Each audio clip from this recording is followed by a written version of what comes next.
YCP మాజీ MLA Chevireddy Bhaskar Reddy అవినీతి లీలలు బయటకు వస్తున్నాయి.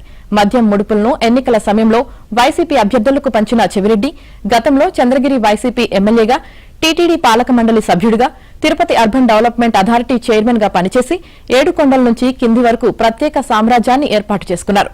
తన కుమారుల కోసం ఆంధ్ర నుంచి ఆఫ్రికా వరకు వందల కోట్ల ఆస్తులు పోగేశారు. ఈ క్రమంలో తిరుపతి జిల్లా తిరుచానూరు అమ్మవారి ఆలయ ప్రధాన అర్చకుడి కుటుంబ ఆస్తిపై కన్నేశారు. వారిపై ఒత్తిడి తెచ్చి తిరుపతి శివారున ఉన్న 36 కోట్ల విలువ చేసే సుమారు 3 ఎకరాల భూమిని 2,93 లక్షలకే కొన్నారు. మద్యం ముడుపుల సొమ్ముతో ఈ భూమిని కొన్నట్లు సిట్ తాజా విచారణలో బయటపడింది. అయితే అర్చకుడి భార్య ఖాతాలోకి 24 లక్షలు బదిలీ చేశారు. మిగిలిన సొమ్ముకు నోట్లు రాయించుకున్నారు. చెవిరెడ్డి బంధువులు, అనుచరులు, సన్నిహితులు, పొరుగింటి వ్యక్తులకు ఆమె అప్పు ఉన్నట్లు చూపించి వారికి చెల్లించేలా ఒప్పందం చేయించుకున్నారు.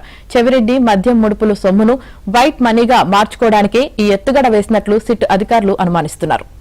దోచుకున్న సొమ్మును డొల్ల కంపెనీల ఆదాయంగా చూపించారు. డొల్ల కంపెనీలకు యజమానులు ఎవరా అని ఆరా తీసిన సిట్ అధికారులకు విస్తుపోయే విషయాలు తెలిసాయి.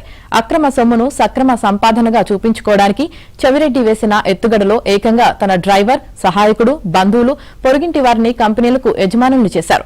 వీరిని ప్రశ్నించేందుకు సిట్ అధికారులు ప్రయత్నించగా ఎవరూ అందుబాటులో లేరు. మొత్తం అజ్ఞాతంలోకి వెళ్లిపోయారు.